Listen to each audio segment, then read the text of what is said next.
Welcome to the Little Brain Campaign. I'm Dr. Lauren LaRose, a child and adolescent psychiatrist. And I'm Jessica Eisenstadt, a licensed professional counselor. We're here to be straight with you about children's mental health. And we're not afraid to challenge the trends that are out there about anything related to kids. And we're not afraid to challenge each other either. If you're looking to be validated from two moms that are in the trenches, you're in the right spot. Yep, no fluff here. Just some honest conversation with a side of sarcasm. Let's get into it. Hey, big brains. Welcome to the Little Brain Campaign. We are your hosts, Lauren And Jessica. And we have the lovely Dr. Erin Dugan with us. Hello. Thanks for coming. Thank you so much for coming. Erin is who got me into child-centered play therapy and the beautiful world of it, years ago. She's my mentor. I love her. She's 1,000 letters after her name. Her CV is too long for me to even read. So I'm going to let her introduce herself. Hi, thank you, and thank you for having me. I'm Erin Dugan. I'm a licensed professional counselor supervisor, and like Jessica said, a registered play therapist supervisor. Did my training many years ago and been on faculty at the LSU Health Sciences Center in New Orleans for about 19 years. So many years. Okay, so first question, and this is selfish because I just want to open people's eyes into the world of play therapy. So if you could just kind of give a little explanation about what child-centered play therapy is. Yeah. Play therapy is a modality used in counseling and psychology, psychiatry, et cetera, the mental health profession.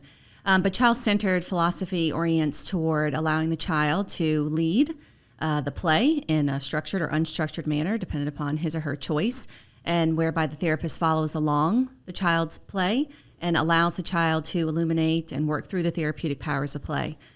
Play has so many wonderful therapeutic powers in itself. Plato himself says we can learn more about a child in an hour's worth of play than in years of conversations with adults. And so as the child leads the therapist through his or her play, the therapist is offered a window into the child's life. And instead of the child using words to explain, define, organize their thoughts into what's going on, they simply can't, as Piaget tells us, that cognitive development is just not there yet. But through play, they illuminate what their world is about and what they're working on, whether it's a literal representation through what's going on, feelings about that, their perceptions, wants, not desires, needs, etc. Why is it beneficial? Like, why is child-centered play therapy your chosen one? Yeah. For me, it's the opportunity for control. Kids live in a world where they have very little control. And this is the one place in their moment of time, et cetera, in a safe, non-threatening environment where they get to choose and decide what they'd like to do. I agree. Okay, moving into attachment. If you could explain the difference between an insecure attachment as it relates to parent-child and a secure attachment. Sure. Insecure children go about the world, if you may, feeling as if maybe they are not loved fully or capable of being loved. It's unknown to them. Things are confusing. It's disorganized, et cetera. They don't have that, what we call secure base, developed between themselves and the parent or primary caregiver. Secure children have quite the opposite.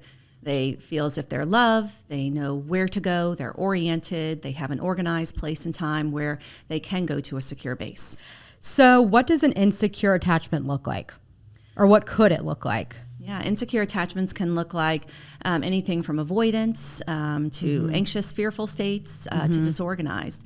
Avoidance state, et cetera, would be whereby the child is trying to usurp control over the parent because the parent is not able to be structured, disseminate any kind of routine, ritualistic type environments or modeling for the child. So the child is constantly trying to be the parent, right? Or parent themselves. Yeah, in order to feel safe. In order to feel safe. Right, okay.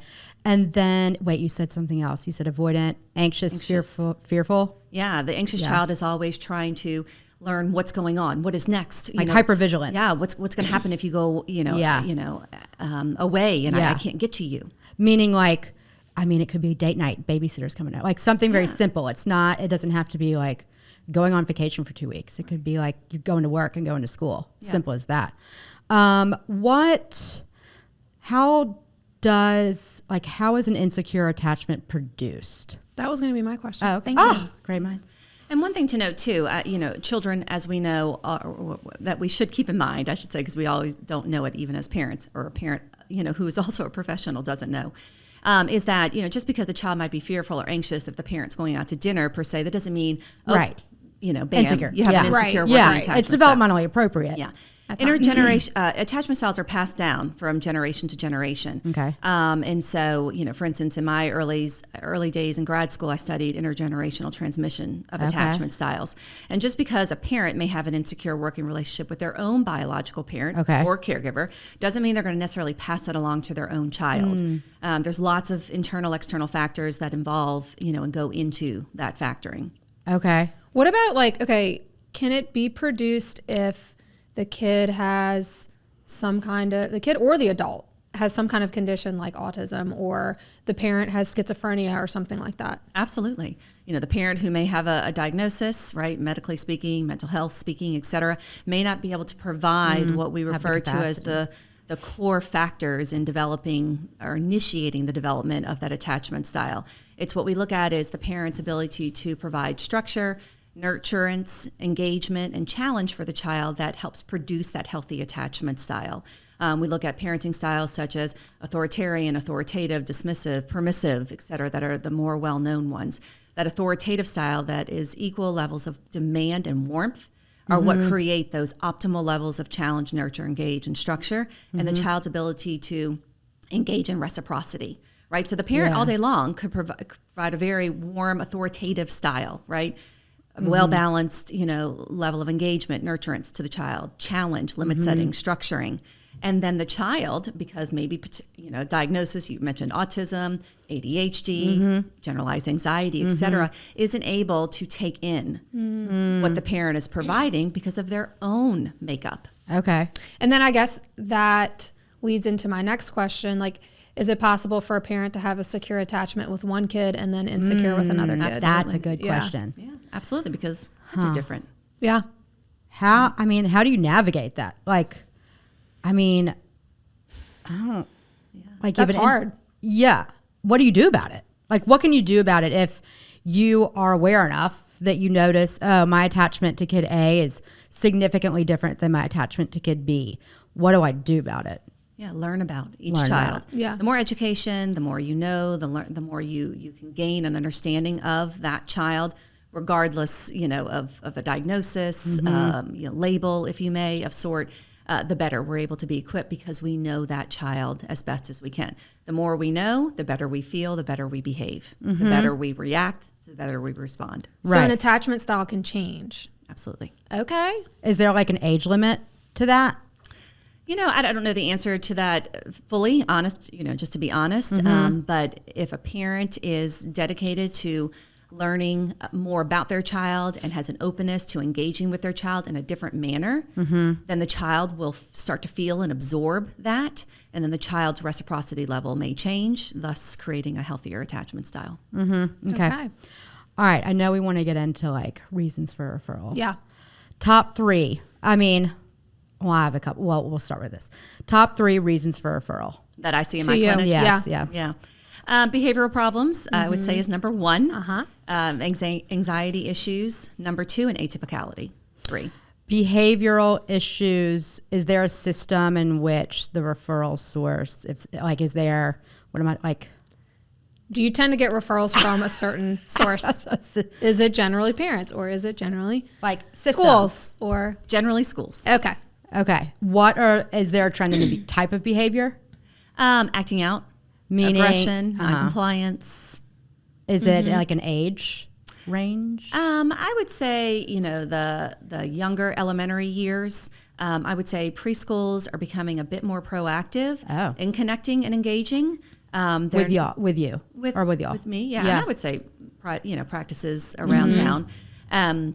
They're learning that early intervention works best as they've been trained in their formidable years, educationally speaking, but that maybe they can't do it all or they don't have all the skills in order to support the children. So what we now know is that early intervention works best, right? We've known that for years. Yeah. So let's get them connected to a therapist early on so that we can put the supports around not only the child, but offer those to the parents and the teachers. Do you think that these, the preschool behavioral expectations are incongruent with development? I would say at times. Okay. Go on. Generally speaking, just a couple that pop into my head. Things such as, learning how to share and take turns. Right. Yeah, big one. Learning how to sit down, for Yes. several minutes or And be minutes. still. And Yeah. be still. And track the right? teacher and hands Yeah. to yourself. And I would say, what I do find is the supports that I'm providing to the teachers aren't maybe new skills that they have never been acquainted with or introduced to, but the idea of that kinesthetic experience, showing the child how to do it. Yes. So what we typically go back to as adults is we talk to children.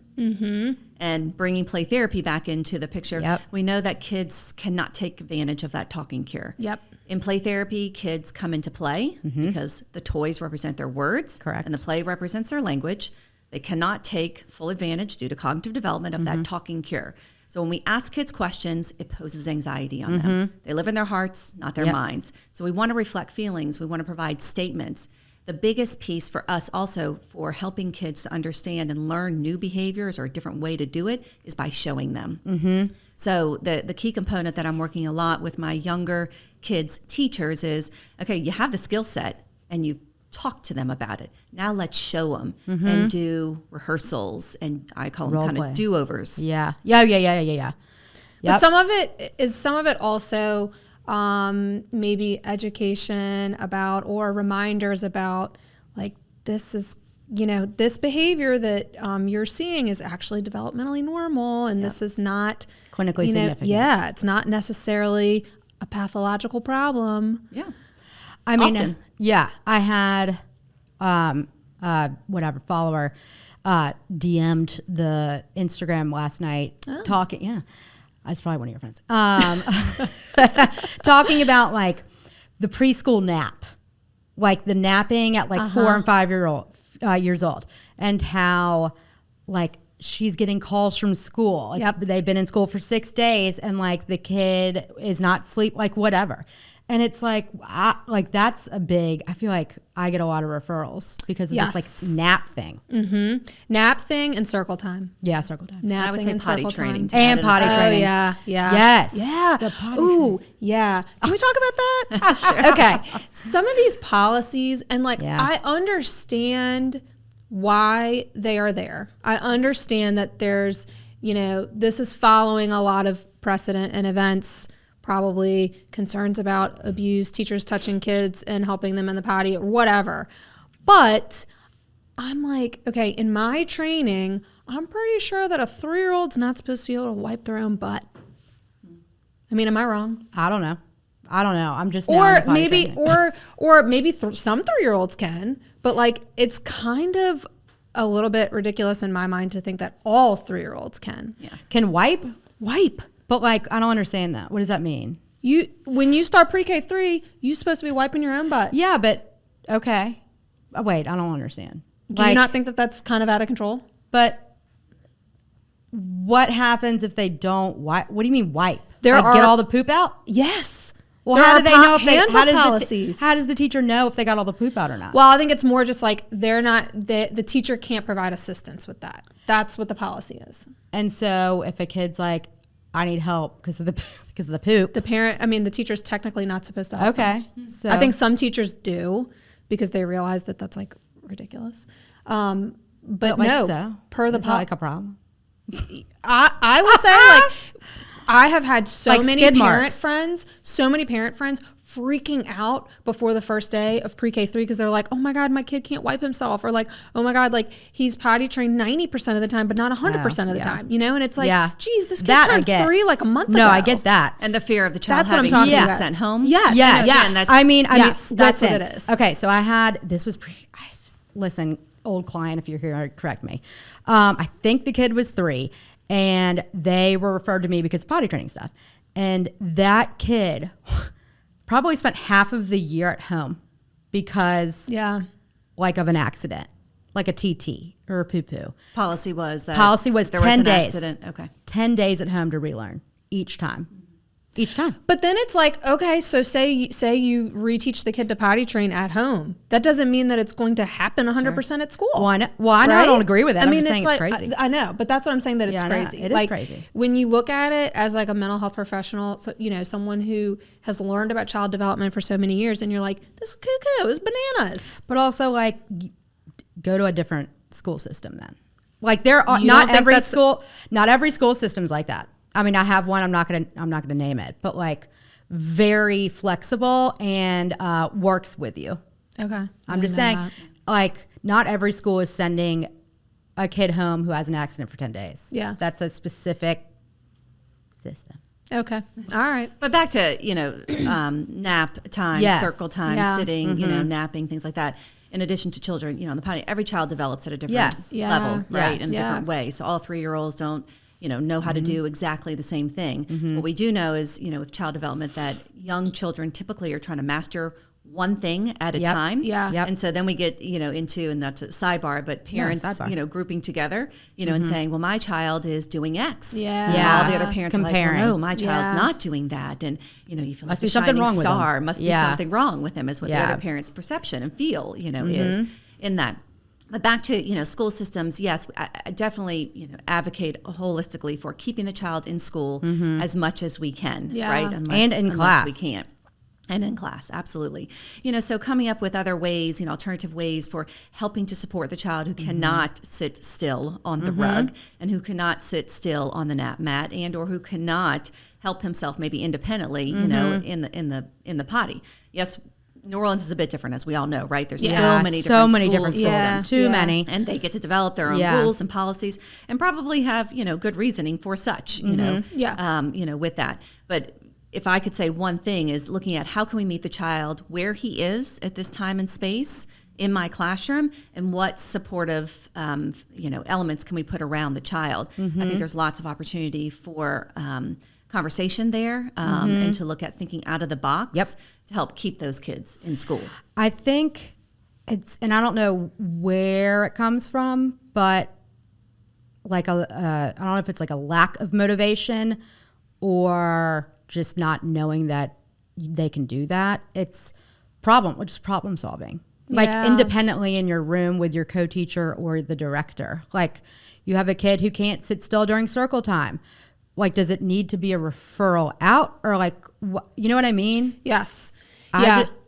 Problem solve, brainstorm, trial and error. Like, maybe it's a whole class incentive. You know what I mean? Maybe it's a whole class reset. Maybe it's cut circle time by 5 minutes. Maybe it's let's do circle time outside. I don't know. You know what I mean? Yes. I think, I don't know. I also don't know the answer. Like, how have we gotten to this point where like teachers aren't able to have control over their classroom and how things are run and how they handle situations. I don't know if it's like parents' fault, like parents being way too over involved and like, expecting to be involved in these situations so much. I'm like, you're the professional in your classroom. Like you handle it, like I trust you to handle this situation. Like I don't want to be telling you what to do, Yeah. I don't want to be like, the problem brought to me and I have to like figure out a solution because I'm not there and I'm not a teacher and I never have been, but I think a lot of parents are not like that. Like a lot of parents are way over involved. I guess. I don't know. What do you think? I think, again, it's a continuum. Just like you have, a classroom of 10 kids, you have 10 different personalities, 10 different temperaments, parents are just the same. Everybody has, story, behind which their behavior exists. That's human nature from, infancy through older adulthood. I also think, one of the pieces too is there is a lot of desire and or movement to like a quick fix, trying to control situations and reactive. Yeah, and reactivity, right? And that comes from, maybe a stressful space, an intentionally positive space to begin with, where it's just like you want things to run smoothly. Yeah. With that, we live in a very stress-induced, anxiety-filled world. Correct. There's lots of things coming in on the media, lots of stories, things like that. And so it's just another, if you may, added ice cube to the cup. Yeah, to the cocktail.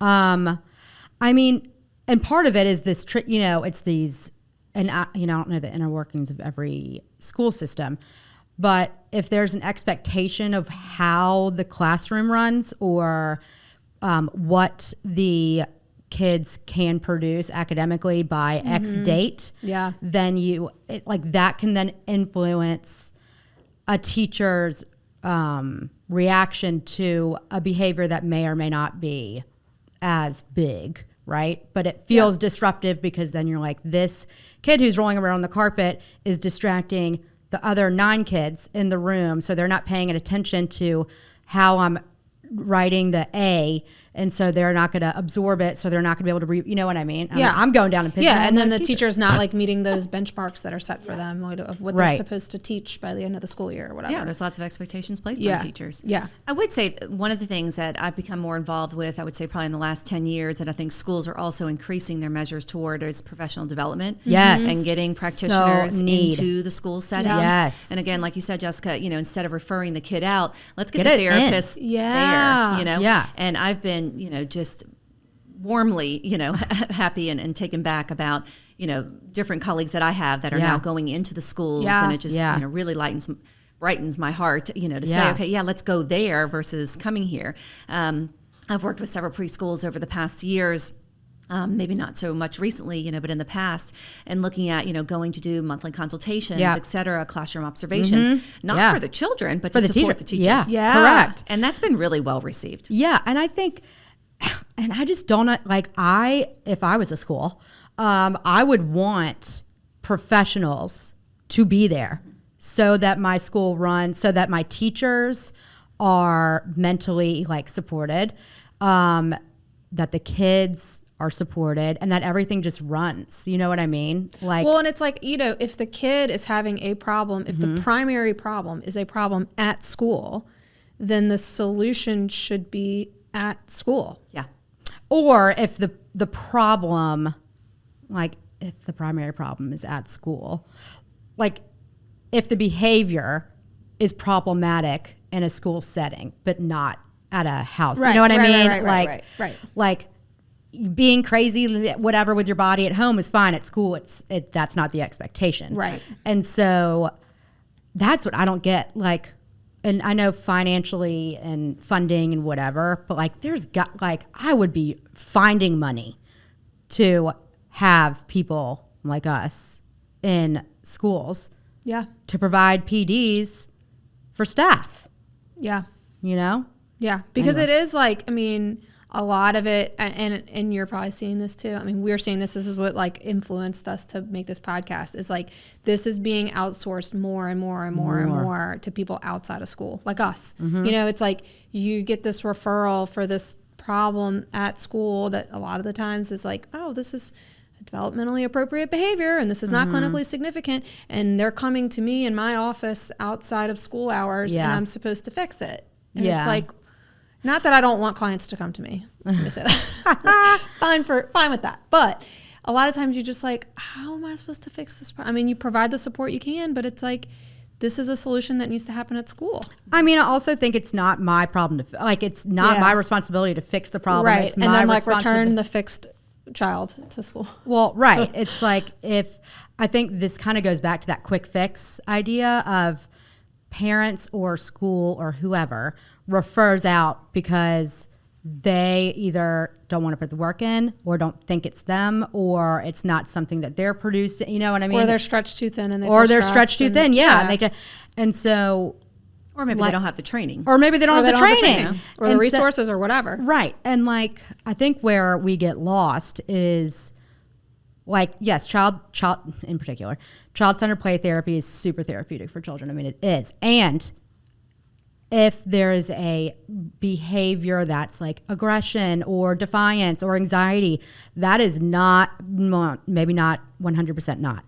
It will be, the child would be more successful if those around him, her, use interventions to support that child. Right. In a teamwork fashion. Yes. Yeah. Holistic. Everyone do the same thing. Instead of just putting all the onus on the child to learn they don't have the capability in therapy on Tuesday afternoon and then go and do it 100% But of it's the time not at even school. their job to learn the skill. Right, Like that's right. not your job to Right. learn. You don't even know what anxiety is. Right. You just But have I you just think, feel uncomfortable. But I think there is this thought process Yeah, going go on teach that my it kid. is the kid's problem. Right. You know? I mean, that's probably my biggest annoyance. Yeah. It's like you kid's been on the earth for like 4 years. Well, and like I think so. This goes back to this book that I'm making her read right now, which I'm not going to say the book is perfect, but I think it makes you think about things. Hunt, Gather, Parent. Did you ever Have read you heard that? of it? It's good. Oh, it's so good. It's a little dull. So- the narration's a little dull, but the content's good. It just taught like it's this reporter. She's a reporter, but she has a toddler, and she goes to like a Mayan village, and she goes to live with the because you got to Inuits, get like- background. She was having like issues with her kid. She was having issues with her kid. Her kid was like out of control reactive. toddler. Okay, and so she was a normal toddler. She was a normal toddler. And the mom Whatever. They didn't were know how to both deal with her. triggering. Correct. Go. Okay, anyway, so she goes and lives with these little communities and Like like Mayan. observes them, how they parent, and in the process, they're like coaching her on how to parent.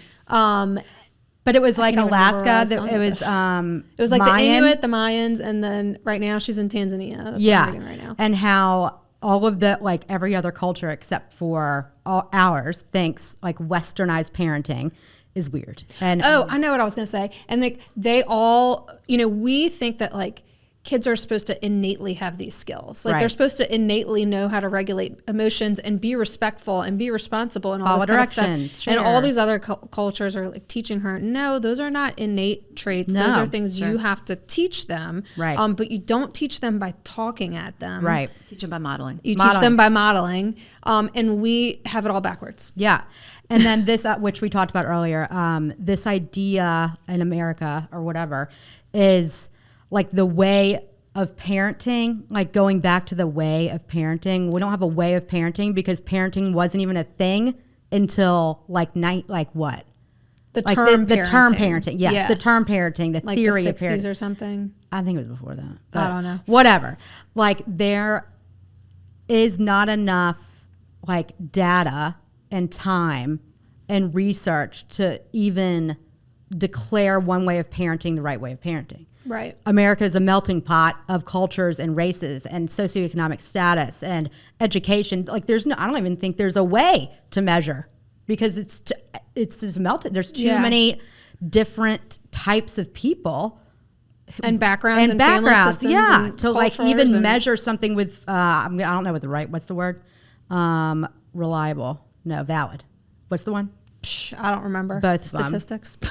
Like to have a valid representation of what Parenting is supposed to look like. Correct. Or, Or how like a kid effective. is supposed to behave. effective. Yeah. But then back to what we talked about earlier is we have to meet the child where he or she is, excuse me, and then the parent needs to know that about themselves too. Right. The more a parent Yes. knows about themselves, Yes. the better then they Yeah. can parent the child and learning about the child. Yep. And it's knowing about yourself and like taking responsibility and accountability and like learning about yourself and changing it if, things need to be changed, which I think is kind of a like barrier sometimes. Could be.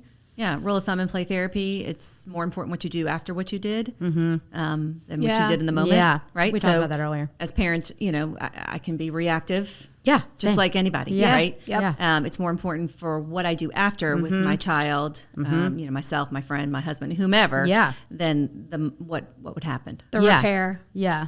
That's Or the what like Becky says. acknowledgement. Yeah. Yeah. The Becky. That's And that's hard. back to taking responsibility. Yeah. for- Yeah. And like, and I see like mine whenever, I don't know, like he gets mad or whatever, he'll just like scream. And it's just like we forget how impactful we are when we're not directly communicating with our kids. Like how they are sponges and they just really absorb how we interact with the world. And we're not even like, noticing how it could impact our kids because we're so engulfed in our own. What? Yeah. Well, and I think it's hard. So I feel like so much of your life as a parent, especially nowadays, it's just like it's hard. It's like you're so stretched thin, and it's just like every day you're just trying to survive and like stay afloat, And it's hard to make a conscious effort to like stop and think about what you're doing. And we talked about this earlier. And like I would love to hear your input. It's like now we are, not everyone, but like us three are full-time working moms. Yeah. And I know at my house, I'm still like that role of like homekeeper, what is it, stay-at-home mom, like anything related to the kids. I also am fulfilling that role. Yeah. And so, I mean, the capacity I have to even take care of myself is like barely there. Yeah. Yeah. Share the same. Yeah.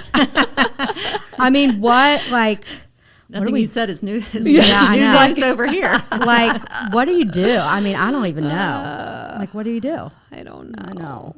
Yeah, I mean, for me, one thing, that we try to do, daily when everybody walks into the house is, how was your day, and not just a good, bad, but, respond to the response. Yeah. Right.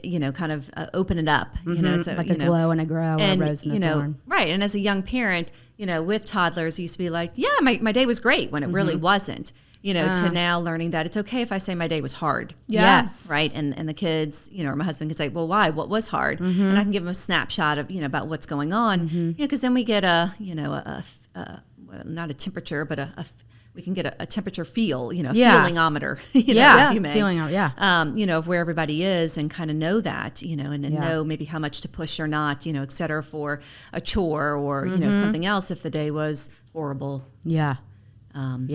Okay. I have are you seeing any trends in, or upticks in particular diagnoses? Anxiety. Really? Oh, okay. Age range? Younger and younger. Yeah. What's like the I thought youngest? you were going to say ADHD. I thought you were going to say autism. I feel like ADHD had its trend and uptick, and it's kind of stabilized out, and it's, in my opinion, more welcomed as a diagnosis, et cetera, and more common, et cetera. Anxiety for me is more of an uptick. Where when I'm seeing it, of course I see a snapshot. Like what's like the youngest? 4, 5. Man. 4 or 5. Young. I mean, is that? Can you do? I mean, I know you can. You can do whatever, but like, I don't know. Like diagnosing a 3-year-old with ADHD, I just disagree with. Yeah. Same with anxiety, or no? I mean, I don't know.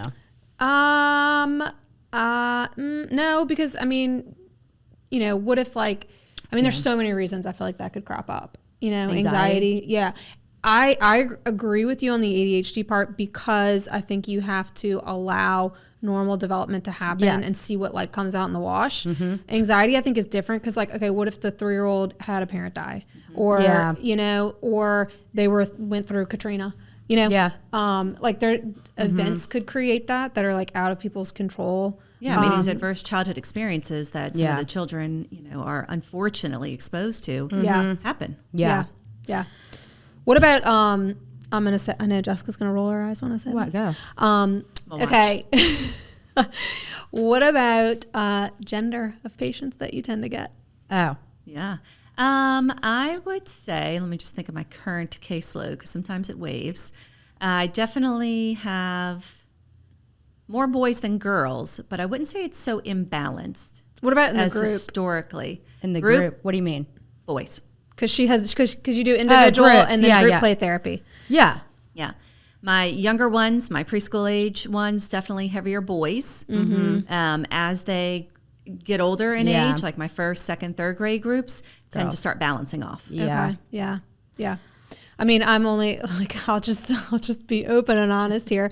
I'm saying this because my little boy was in Erin's group, and all the parents would laugh because it's 8 boys, we're leaving and it's bring all the boys with us, and the boys are sprinting down the hall and racing in the elevator trying to put, and I'm we're all just in the same boat, all these boy moms, and it was kind of funny. Yeah. Maybe a little sad, kind of funny. But I guess it's just okay, what is your theory on that? Yeah, I think generally speaking, the acting out aggressive behaviors, the behaviors that are seen more visibly, right, are the ones that are referred. Yeah, often. Yep. I do think why I think it's trending a little bit with the anxiety piece. More educators are learning what anxiety looks like. Yeah. And when they're able to observe, pinpoint that, et cetera, they know if I don't provide supports or recommend supports for this child, what anxiety can do over time. And I think anxiety, and this isn't everyone, but anxiety, depression looks significantly different in boys compared to girls. Yep. self-esteem as it relates to writing, reading, anything like any kind of like academic task that is perceived as difficult, or maybe they have like a specific learning disability. If it's hard, a boy is more likely to shove his papers off the desk or rip it up or just like full out refuse verbally more than a girl. A girl may just like kind of like quietly. Yeah. Boys have more externalizing behaviors. Yes. Yeah. When it relates to like anxiety. Everything. All right. Well, yeah. Everything. Yeah. Everything. Okay. Yeah. But that's not to say that girls can't exhibit those correct. externalizing behaviors and boys Yeah. can't exhibit the internalizing Yes, behaviors. correct. Right. Have you heard of pathological demand avoidance? Pathological demand avoidance. Oh, educate me. Well, I can't because I don't have enough information. Trying to But it's like understand. not a subset, but like, it's a profile within autism. And it's Pathological demand avoidance. And I just like can't, I'm trying to learn and I'm trying to understand and I just can't get bought in. It's similar looking as like symptoms of ODD, which I know you have a big beef with. Yeah. And I don't know. Anyways. But it looks like okay, so this is also like, is it made up? I mean, is this like a social media phenomenon? No, like something 1980s. I have the paperback there. It's Okay. It's like huge. It's well received and utilized as I don't even know, as a diagnosis. It's not, but whatever. In the UK. Oh. Not, and like it's just starting to get its feet wet here. Okay. But it's like any perceived demand, like everyday demand, like go to the bathroom, like we gotta go to the bathroom before we leave, could result in a monumental explosion. And it only occurs in autism, or it just often occurs in autism? Autism. Oh. And it's not intermittent explosive disorder. Right. Okay. And the remedy for this is for parents to like decrease, like completely change the way they like give a direction. So it's like you have to eggshell. It's like, I wonder if we have to go to the bathroom before we like to like decrease the likelihood of a tantrum. So instead of giving a demand, a directive there's sometimes sounds indirect- better than demands. It's Yeah. giving the child a choice like, hey, we've got to get to the car. Do you No. want to skip to the car or do you want to jump to the car? Instead of get in the car. I wish I had my paper. Wait, do I have it? So it's basically it's an indirect way of getting kids to do what they need to do. It's decreased demands. Right. It's like letting the kids be in control of like the schedule, the routine. I don't know. I mean, it just seems like a lot of accommodating. So since these kids are trying to exert power and control, we meet them where they are and provide them power and control or options, choices, so that they feel. Or more if they say, no, I empowered. don't want to do it, you're going to just say, okay. And like, but at school, they're fine. That's what I don't understand. Like, I understand masking and the thing and the whatever, but like, if at home with a parent, and this goes back to attachment, okay? This is why it all makes sense in my crazy ass brain. Like, to me, it sounds like this explosion, whatever, behavioral, whatever, is a symptom of a potential trauma or an insecure attachment. And so the kid at age 10 is now kind of in this pattern of trying to find control somewhere. And so it goes back to like, oh, my parent wasn't consistent or structured or whatever. You know what I mean? Does this make sense? It makes sense to a certain extent. I think for me, I also hear as I'm, just listening to this for the first time, that the child genetically may have a mental, health condition or medical condition, et cetera, or symptoms, presenting. I mean, it's only with children diagnosed with autism. But it's I don't know. Do you feel like it's one of those things where it's like we keep just putting labels on Yes, things? I do. Yeah. I do. Yeah, for me, I'm gonna go back to like, as a parent, I want to learn how my child ticks and works, Right. And so if the directive's not working, the demand's not working, if choices work, that works for this child. Right. But also, like we got to put our shoes on before we go to school. Do you want to put them on the stairs? Do you want to put them on the carpet? Tantrum, ignore, refuse, avoid. Okay, so when you chose, whatever, not to make it, whatever, you chose for me to bring them to the car and like you'll walk barefoot into school or I'll put them on before school. I'm not saying, like, I'm not going to sit there and rack my brain to try to like accommodate it. Yeah. You know? And so if the kid, as a young child, was in an environment that every demand, like an everyday demand was accommodated or reinforced, then that child is like, all right, well, I could, Gary Landreth, I can go as far as I can go and get as loud and as extreme as I want. I know somebody is going to stop me. I don't have to stop myself. And so because of that mentality, then you just get into this pattern of being in control. And when a demand doesn't get, or when the expectation is to comply with a demand, it's met with like this wild, big reaction. Yeah. I think I don't know, it's not made up, but I don't agree with it. Yeah. Talk about ODD, because this is like similar, or intermittent explosive disorder. What? Okay. Do you get many, like ODD? A few. What do you think about that diagnosis? I see what I generally see is individuals are referring kids for this oppositional defiant behavior, right? Yeah. And maybe they're speculating whether or not it's diagnosed, and that's for us to, to figure out, et cetera, whether it's the counselor, the psychologist, psychiatrist, et cetera. What I also see a little bit more than ODD is that DMDD. Dysregulated mood or disorder, whatever disorder, yeah.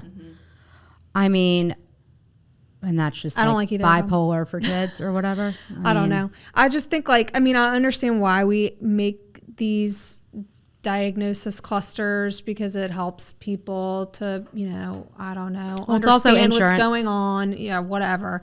It makes like a common language between providers. I get all of that. But I also think I don't know. Sometimes I think when you put the label on, it prevents people from like figuring out, why is the kid like this? Why is this happening? Or how to support. Or how to support. I personally it's an excuse. I mean, it's not an excuse, but it could be viewed as an excuse. Yeah. I can't stand the term ODD. I cannot stand it. I don't ever give that diagnosis. I hate it. I hate that it exists, because I think it's a way for people to be like, oh, well, they have ODD. Oh, well, that's the ODD. And it's not the fact that I got my ass beat for 3 years. Right. And it's like, no, why is the kid irritable? Why are they pushing back? Why are they argumentative? Like, that's the important part, because that's where the solution is. Not just like saying, oh, all right, what's the treatment for ODD? Like, what pill can you give him? I can't stand it. I could go on and on. But it also helps us, when we can look at what the behavior is, look at, what are the antecedents that are fueling it? What are the consequences that are reinforcing it? Et cetera, and then what supports are going to work that we need to uniquely put into place, right, for this specific that child. Kid. Yeah, but that looks, and that's hard not for this label. It's a lot, yeah. It's a lot of work. Hard for parents too, right? Because if you have more than one child in the household, and you're going to parent this child this way because you know that's where you're meeting them, and this child the other way, then the children as they get older, well, so and so gets to do this, and so doesn't get to do that, and that's incredibly stressful for the parent. Yeah, add that onto our plate. I know. All right. Well, we have to wrap it up. Yeah, Erin, thank you so much. And you will be a repeat offender. All right, Little Brain Campaign. Peace out. Thanks. Thanks for hanging out with us today. Hopefully you know you're not alone and we're all in the trenches together. We're always here, so reach out and let us know what's driving you nuts. We got you. Don't forget to subscribe, rate, and review the Little Brain Campaign on YouTube, Spotify, and Apple Podcasts. Questions or topics you want us to tackle? Hit us up on all of our socials at the Little Brain Campaign. Keep trucking. You got this. We'll see you next week. This podcast is for informational purposes only. Remember, no one size fits all. Always consult a professional for personalized advice.